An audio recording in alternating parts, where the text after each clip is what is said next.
Hi there. Good morning, good afternoon, good evening, whatever time it is. As always, happy whatever day it is.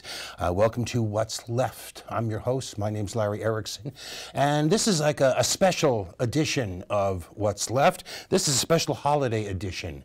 And we are going to be covering just two questions for this half hour. One, why is Christmas on December 25th as opposed to any other day of the year? And two, why is New Year's Day January 1st? As opposed to any other day of the year. So right at the top, I'll just mention very quickly, as I always do, this is my personal email. So if you have any questions, reactions, whatever to the show, you can certainly send them to me. I'd appreciate hearing them. And my website is called Lotus Surviving a Dark Time, and you can get the email address from there if you'd rather do it that way. Okay, with that. Getting to why Christmas, December 25th, why not in June or something, whatever.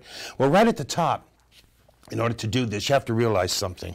Based on how we celebrate the season, that is based on how we, and by that I mean Americans, and perhaps to an even greater extent Europeans, how we engage and embrace the season, the traditions we follow in our celebrations, this is Christmas. And this is Christmas. This is Christmas, and this, and this, and this. But this is not. Because you know those people who go around saying that Jesus is the reason for the season? He's not, and he never was. Now that half of you are composing nasty emails, let me try to explain. The season is because of astronomical patterns. Until relatively recently, people were much more aware of the movement of the sun and the moon and the stars than we are now. Such movements were necessary signs of the changing of the seasons, of when to plant, when to reap, when seasonal rains were coming, when game would be plentiful, and so on and so on. The sky was their almanac. Now, some of that awareness actually lives on in popular expressions in mythology. Have you, for example, ever wondered why the hot days of July and August are called still sometimes the dog days? Well, it's because ancient people, by their observations, were able to realize that the star we call Sirius, which is the brightest star in the constellation Canis Major, it's at its highest point in the sky in the middle of the night in the middle of the winter. So they're able to realize that it also means it's highest in the sky in the middle of the day in the middle of summer. Sirius, again, is the brightest star in Canis Major, which is the big dog. And Sirius is often known as the dog star. So the middle of summer became the dog days. Anyway, in prehistoric times and even well into recorded history, people believed that things like the sun acted willfully or were controlled by gods that acted willfully. And each year, watching the sun get lower and lower in the sky as winter approached, a fear developed that one year, one of those great cycles, that sun would just keep on sinking until it was below the horizon, leaving the people in perpetual dark and cold. So each year, when the sun stopped sinking and then started climbing higher in the sky each day, it was a cause for celebration. This is the time of the winter solstice, which occurs in the northern hemisphere, depending upon exactly where you are, around December 21st or 22nd. Now, solstice is derived from two Latin words, sol and sistera, and you'll have to excuse my poor Latin pronunciation. My Latin's not that good. But it's derived from two Latin words, which together mean the sun stands still, which is exactly what it appears to do with the solstice. It appears to ascend, stop, then reverse, and start climbing again. All over the northern hemisphere, this was a time to celebrate. Ancient Egyptians had celebrations, as did the ancient Greeks. In fact, in the earliest days, their celebrations involved a human sacrifice. The Druids celebrated Iran, native peoples of North America, including the Pueblo and the Hopi. They had their celebrations. In pagan Scandinavia, the holiday was called the Yule. Great Yule logs were burned. People drank mead around bonfires, listening to tales of great stories of the past. A boar was sacrificed to the chief god Odin, who donned a broad-brimmed hat and a magic blue cloak and sped around the world at night on his great white horse. Mistletoe, which was a sacred plant because it grew on the most sacred tree, which was the oak, mistletoe was cut and a spray was given to each family to hang in their doorways as a sign of good luck. Now, this is our first reminder that a lot of our holiday traditions, including the very term Yuletide, time of the Yule, are drawn from pagan ones, including decorating with garlands, wreaths, the Christmas tree itself, along with the man who could magically speed around the entire world in the course of one night. For the date of Christmas, though, now we're getting into the space that lies between history and interpretation. No one knows the day that Jesus was born. No one even knows for sure exactly what season it was. To the extent that the Bible can be trusted as a source, we can be very confident he was not born in the winter, since shepherds did not watch their flocks by night at that time of year. The flocks, in fact, would most likely have been corralled. In fact, watching their flocks by night was most commonly done in the spring to protect newborn lambs from the wolves, which has led to some people to argue that Jesus must have been born in the spring, but that's an awfully thin reed on which to try to build a foundation, much less a conclusion. What's more, the earliest known use in English of the word Christmas, or Feast of Christ, Christmas, was on a list of feast days and mass days that was set down in England in 1038, 1,000 years after Jesus died, and there was no saint's day listed for December 25th. In fact, not only did early church leaders, and I'm talking 2nd and 3rd centuries here, not only did early church leaders argue about when Jesus was born, the options included January 1st, March 21st, March 25th, April 18th, April 19th, May 20th, May 28th, November 17th, November 20th, and yes, December 25th. Some, such as Origen, argued that the whole thing was pointless and wrong because it shouldn't be celebrated at all. Birthdays, he said, were for pagan gods, not for the one true Christian God. Still, by the middle of the 3rd century, the idea for having a day to celebrate the birth of Jesus was pretty well getting established. But nonetheless, it took some time for the idea to be formalized and a date to be fixed. Early in the 4th century, 313 to be exact, Constantine the Great issued his Edict of Milan, legally allowing Christianity in the Roman Empire. And actually, he went considerably beyond that. The text actually says it was, and this is a quote, "proper that the Christians and all others should have liberty to follow that mode of religion which to each of them appeared best," which actually shows a lot more tolerance than a lot of people today do. As a sidebar, and contrary to common belief, while Constantine considered himself an emperor of the Christian people, he did not actually formally convert by being baptized until shortly before his death in 337, and Christianity did not become the official religion of Rome until 380, 43 years after his death. All right, but getting back to the point. The first recorded date of the birth of Jesus being celebrated on December 25th was not until 336, 300 years after Jesus died. And it was not until 350 when Pope Julius I officially declared that the date to celebrate the birth of Jesus would be December 25th. But that just brings us back to the original point. How did the chosen date, why did the chosen date come down to December 25th? That, after all, was the question. To answer that, first remember that these developments are taking place in Rome, which by then had become the nerve center of organized Christianity. That date brings us back to the winter solstice. The Romans, like many other people, had their own celebrations of the solstice. In Rome, it was called Saturnalia. Now, this is originally a feast day to the god Saturn, but over time it grew to a gigantic fair and festival of the home. It began with the sacrifice of a pig and involved riotous merrymaking, feasting, and gambling.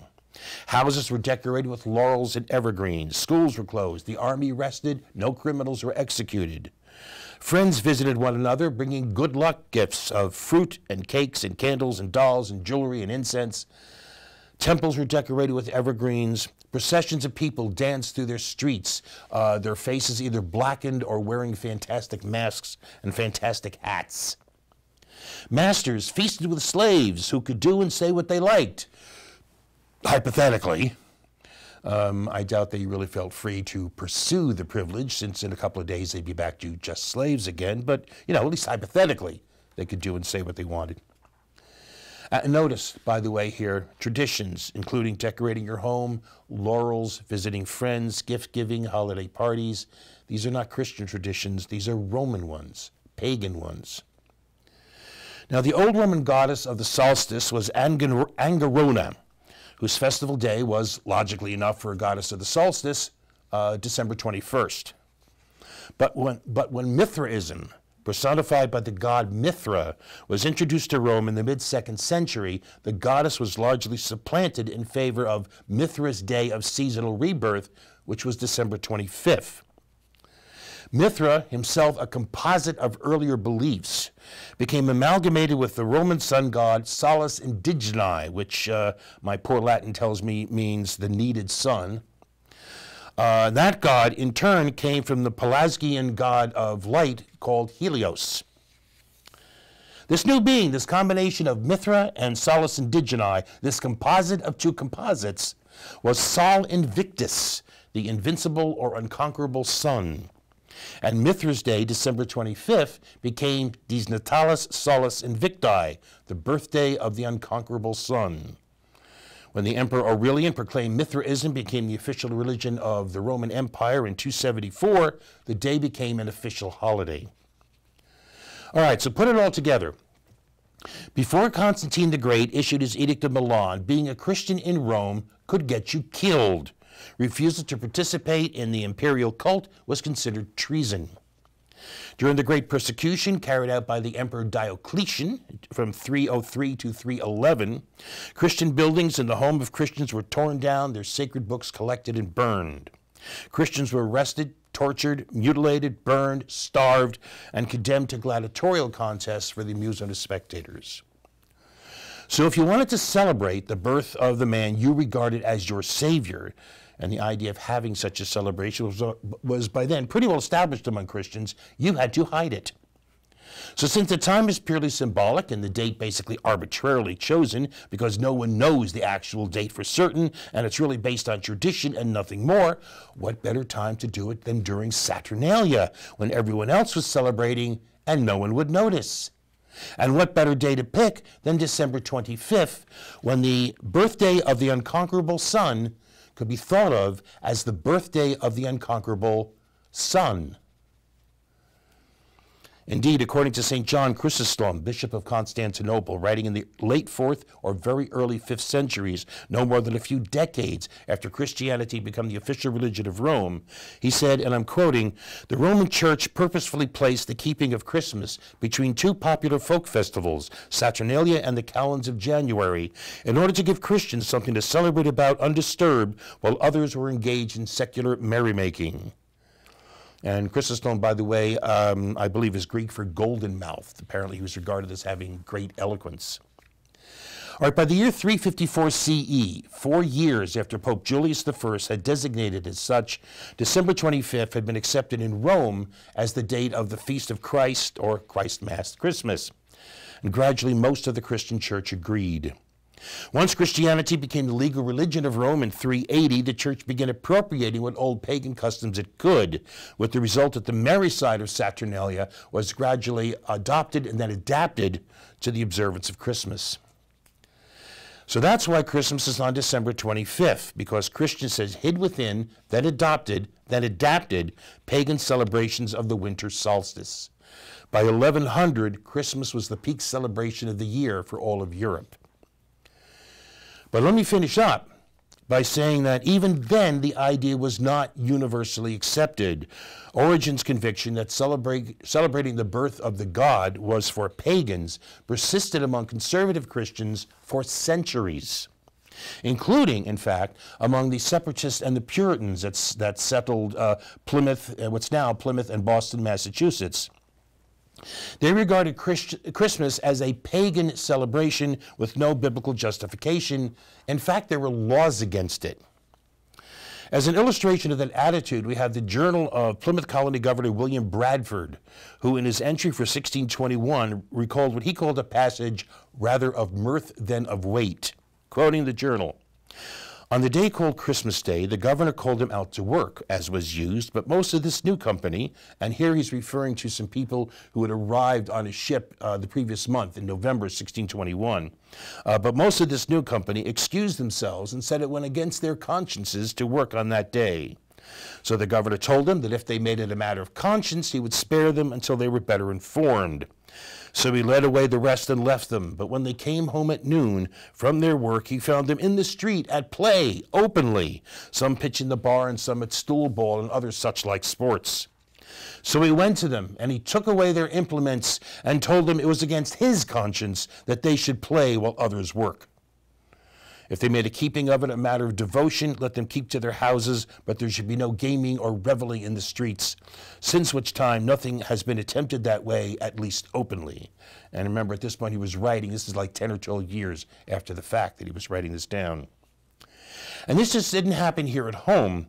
In 1647, Great Britain's Puritan-dominated Parliament abolished the feast of Christmas, Easter, and Whitsun, the latter of which is known in the U.S. as Pentecost. Back in the U.S. in 1659, the Mass Bay colony, again that is Boston, banned celebrating Christmas altogether. The ban remained in place for 22 years until 1681, and even then it was the governor of the restored British monarchy that revoked the ban. Even then, the first recorded celebration of Christmas in Boston wasn't for another 5 years, until 1686. And for many years, Thanksgiving remained the most important seasonal holiday in New England. In the wake, in fact, of the U.S. Revolution, interest in Christmas faded because it was seen as a British holiday. In fact, it did not become a major holiday in the U.S. until a religious revival in the early 1800s spurred interest in the day. That was particularly in the South. In fact, in 1837, Louisiana became the first state to make Christmas a holiday. Even then, New England continued to lag behind. In Plymouth, the first time Christmas was even mentioned in one of the town's newspapers, as far as anyone could tell, wasn't until 1825. As late as 1856, Henry Wadsworth Longfellow wrote that, quoting, "The old Puritan feeling prevents Christmas from being a cheerful, hearty holiday." But he said we are in a transition state, and so it proved to be. By 1860, that same Plymouth newspaper I mentioned was filled with ads for Christmas presents. And by the end of the century, Christmas was as much a part of Plymouth as it had become for the rest of the country.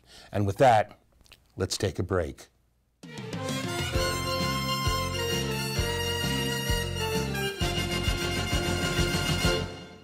And we are back with the natural follow-up. Why is January 1st New Year's Day? Because that wasn't always true. So why? In large part, the reason has to do with the convenience of the Roman Senate, a calendar almost no one uses anymore, and the stubbornness of tradition. The earliest recorded New Year's celebration is believed to have been in Mesopotamia about 4,000 years ago, when the Babylonians began the new year with the first new moon after the vernal equinox, and greeted it with a multi-day celebration called Akitu. And this is actually a logical time to do this. The vernal equinox is the first day of spring, which is a time of beginnings, of renewals, of renewed growth. Some other ancient cultures used different days, but they all had some astronomical or astrological significance. The Egyptians, for example, used the heliacal rising of the star Sirius, which again is the brightest star in Canis Major, and this took place in mid-July, and it predicted the annual flooding of the Nile, an event so important for their agriculture. Persians used the vernal equinox, again the first day of spring. Phoenicians used the autumnal equinox, the first day of fall. The Greeks used the winter solstice, the first day of winter. All those choices carried some meaning beyond the date itself. January 1st doesn't, so why that day? Well, an early Roman calendar designated March 1st as the first day of the year, which also explains something else you may have wondered about. If March is the first month of the year, September is the 7th month of the year, and the Latin for 7 is septem. Likewise, October, November, and December. Octo is Latin for 8, novem for 9, decem for 10. They were named that way because they were the 7th, 8th, 9th, and 10th months of the year. Now, that early Roman calendar was a lunar one based on the moon. The problem is the average lunar month is about 29 and a half days, and there's no way you can match that with a solar year of about 365 and a quarter days. You're going to be off by something like 12 days a year. And it's the solar year, not the lunar year, that drives the seasons. What's more, that calendar consisted of 10 months and a 304-day year, and didn't even count the days between the end of December and the beginning of March. That is the vernal equinox, which was designated March 1st. Now, calendars reformed around 713 BCE to add the months of January and February, creating a year of 355 days, still 10 days off the solar year. To correct this, the Romans from time to time inverted a leap month of about 22 days into February, which overcorrected the disparity between the calendar and the solar year, giving them some time before the error again got so big that they had to insert another leap month. According to general but not universal agreement, in 153 BCE, the Roman Senate moved the first day of the year from March 1st to January 1st because that was the beginning of the civil year, the day that newly elected Roman consuls began their term in office, and it was felt more convenient to have the civil year and the legal year begin on the same day. It was also a reasonable time to do it because January was named for the god Janus, the Roman god of gates, doors, and beginnings. That is the god of all transitions, a god that actually had two faces so they could see past and future simultaneously. But you still have the problem of the disparity between the lunar calendar and the solar year. So in 46 BCE, Julius Caesar introduced a new solar-based calendar, the Julian calendar, that also introduced the use of leap years to keep the calendar from getting too far off from the solar year, and the Julian calendar decreed January 1st would be the first day of the year. After the Roman Empire fell, the generally accepted year for that being 476 CE, and as Christianity began to spread across Europe, the Catholic Church, which, remember, had previously adopted and adapted a fair part of the merry side of Saturnalia for Christmas, now felt it was in a position to downplay the pagan, unchristian festivals that had come to surround the New Year in Rome. So in 567, the Second Council of Tours banned using January 1st as the first day of the year. And this is the time when, if the church said it, pretty much governments did it.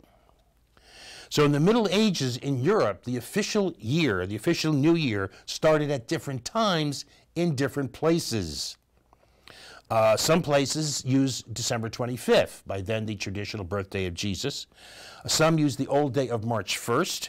Some use March 25th, the Feast of the Annunciation, and again right around the vernal equinox. Some places even used Easter, even though that was a different day every year. But remember, Julius Caesar had set January 1st as New Year's Day in 46 BCE, which means by the time the Second Council of Tours acted, the practice of keeping January 1st as New Year's Day had been going on for 613 years. It was so well established that lots of people simply ignored the official day and kept to the old one.